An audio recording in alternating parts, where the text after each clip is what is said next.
మా ఇంటి పేరు పశువుల పాక, పక్కింటి పేరు ఒలీవల తోట.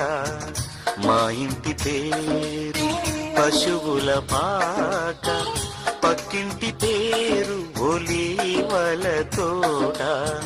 ఎదురింటి పేరు కల్వరి కొండ, మావాడ పేరు సియోను కోట. మా ఇంటి పేరు పశువుల పాక, పక్కింటి పేరు ఒలీవల తోట. ఎదురింటి పేరు కల్వరి కొండ, మావాడ పేరు సియోను కోట. మా ఇంటి పేరు పశువుల పాక, పక్కింటి పేరు ఒలీవల తోట.